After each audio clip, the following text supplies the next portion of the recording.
તારીખ 1/9/2025 રોજ આપણી શાળામાં આપણી શાળા આપણું અભિમાન કાર્યક્રમ અંતર્ગત ઉપસ્થિત ગામજનો તેમજ આપણા મુખ્ય અધ્યક્ષ એવા આપણા ધીરુભાઈ કણસાગરા સાહેબ, જે શિક્ષણ સાથે જોડાયેલા શિક્ષણવિદ અને આપણી શાળામાં આજે આમંત્રિત મહેમાન તરીકે મુખ્ય મહેમાન એવા ધીરુભાઈ કણસાગરા સાહેબને આપણે જોરદાર પહેલાં તો તાલી સાથે વધાવી દઈએ.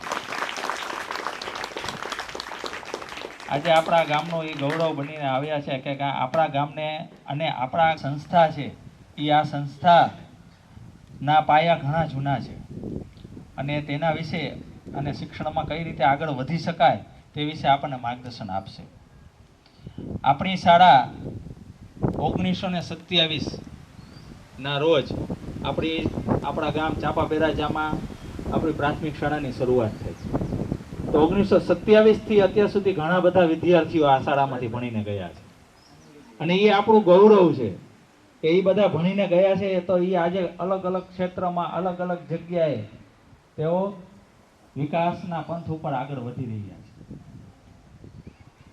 તો હવે આપણે જ્યારે આપણી આ શાળામાં છીએ ત્યારે આપણી આ શાળાને આપણે અભિમાન હોવું જોઈએ. આપણી આ શાળાનું આપણને એના પ્રત્યે અભિમાન હોવું જોઈએ કે આપણી આ શાળા છે એ મને કંઈક શીખવે છે, હું અહીંયા કંઈક શીખું છું, હું અહીંથી કંઈક જ્ઞાન મેળવું છું અને એ જ્ઞાન હું આ સમાજમાં આપીશ.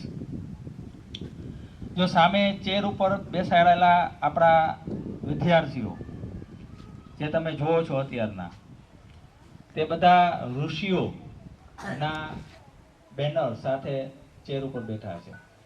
શું કામ આપણે ઋષિઓ મને યાદ કરીએ છીએ?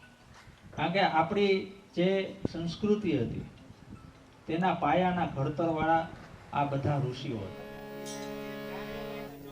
શ્રી ગુરુ ચરણ સરોજ રજ નિજ મન મુકુર સુધારી બરનઉ રઘુવર બિમલ યસ જોદાયકુ ફલચારી બુદ્ધિ નતનુ જાન કે સુમિરૌ પવન कुमार बल बुद्धि विद्या देवमयी हरवु कलेश विकार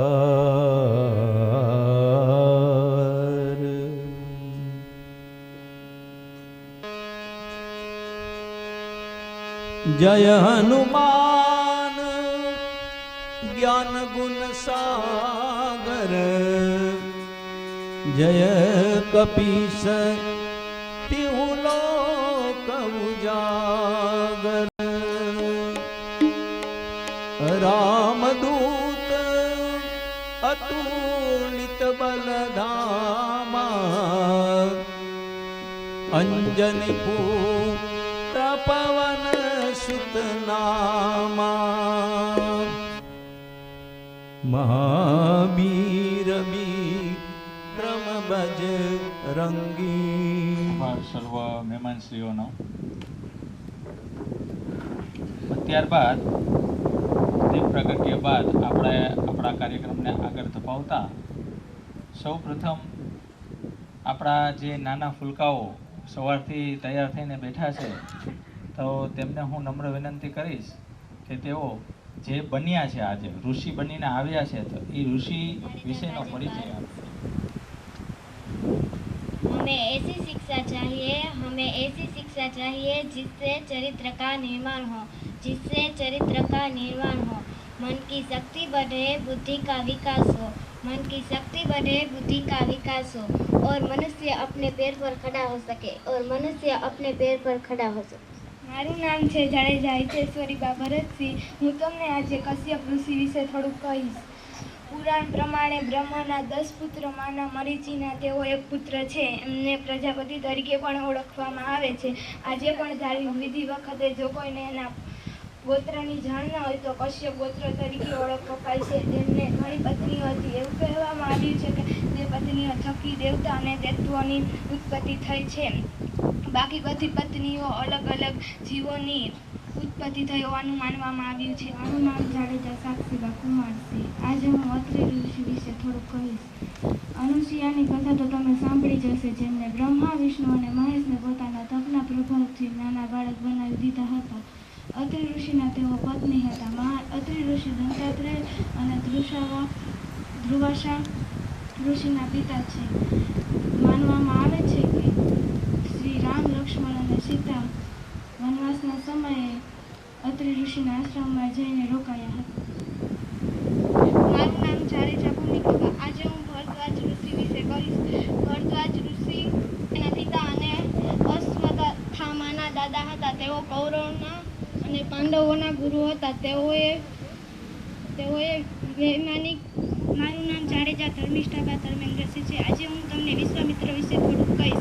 પ્રાચીન ભારતના વેદ પ્રસિદ્ધ ઋષિ વિશ્વામિત્ર પ્રજાપક્ષી હતા. રાજ્ય જેવી સમૃદ્ધિ અને વૈભવને છોડી બ્રહ્મપદની પ્રાપ્તમાં પ્રજાને સુખી કરવામાં દેહ અર્પણ કર્યો હતો.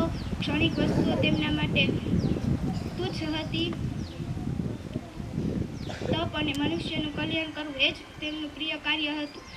તેમના સંબંધીઓ પુરાણ કથાઓ પ્રસિદ્ધ. મારું નામ છે જાડેજા નીલંબા અરવિંદસિંહ. આજે હું તમને ગૌતમ ઋષિ વિશે કહીશ.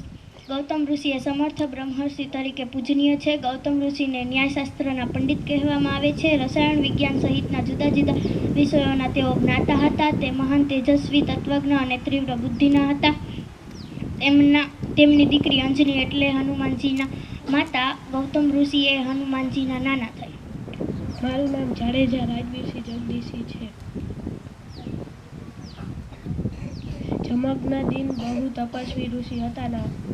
પોતાના તપથી તેમને સૂર્ય પાસેથી તપસ્યા કરી. તેમને ઇન્દ્રદેવરાજ ને પ્રસન્ન કર્યા. કામધેનુ જાડેજા વીરભદ્રસિંહ ધર્મેન્દ્રસિંહ. ગુરુ વશિષ્ઠ રઘુવંશના કુલગુરુ હતા. તે પ્રમાણે તેઓ ભગવાન શ્રી રામના પણ કુલગુરુ હતા. બ્રહ્માંડના 10 માનસ પુત્રોમાંના એક કર્યા હતા. ભગવાન મનુ પણ એમ જ કહે છે. ગુરુ વશિષ્ઠ દશરથ રાજ્યના પુરોહિત અને મોટા પ્રધાન હતા. તેમની સલાહ પ્રમાણે રાજ્ય કારોબાર ચાલતો. દશરથ રાજ્યને પુત્ર ન હોવાથી ગુરુ વશિષ્ઠજીએ પુત્રેષ્ઠી યજ્ઞ કરાવ્યો. તેથી રામ, લક્ષ્મણ, ભરત અને શત્રુઘ્ન એ 4 પુત્રો થયા. ગુરુ વશિષ્ઠજીએ ભગવાન શ્રી રામને વેદ, વેદાંત, ધનુર્વિદ્યા, ધર્મશાસ્ત્ર, ન્યાય, નીતિ અને સકળ કળા વગેરે 14 વિદ્યાનું શિક્ષણ આપ્યું. આજે હું સ્વામી વિવેકાનંદ વિશે થોડુંક કહીશ. जब तक जीना तब तक सीखना, अनुभव ही जगत में सर्वश्रेष्ठ शिक्षक है. મારું નામ છે જાડેજા વિશ્વરાજસિંહ હિતેન્દ્રસિંહ. આજે હું તમને સપ્ત ઋષિના નામો જણાવીશ, જેમાં વશિષ્ઠ ઋષિ, વિશ્વામિત્ર ઋષિ, અત્રિ ઋષિ, ભારદ્વાજ ઋષિ, જમદગ્નિ ઋષિ, ગૌતમ ઋષિ અને કશ્યપ ઋષિનો સમાવેશ થાય છે. આજે આપણે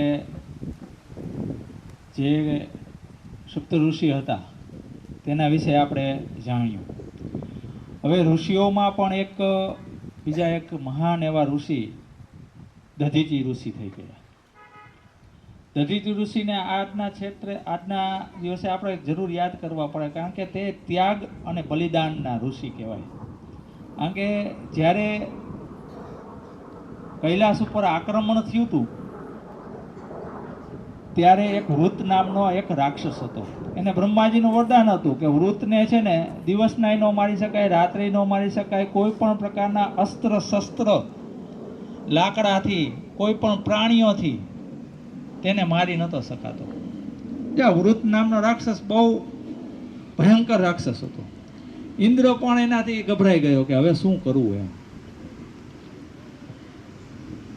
એની પહેલાની એક એવી વાત છે કે આની પહેલા પણ એકવાર યુદ્ધ થયું હતું, ત્યારે બધા જ દેવતાઓના અસ્ત્રો હતા ને તે છુપાવવા પડ્યા હતા, અને એ અસ્ત્રો છે ને દધીચી ઋષિના આશ્રમમાં છુપાવ્યા હતા.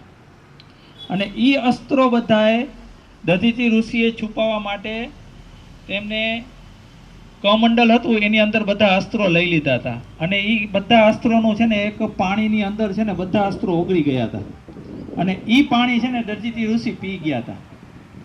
અને દધીચી ઋષિના જે કાંઈ હાડકા હતા ને એ વજ્રના બની ગયા હતા.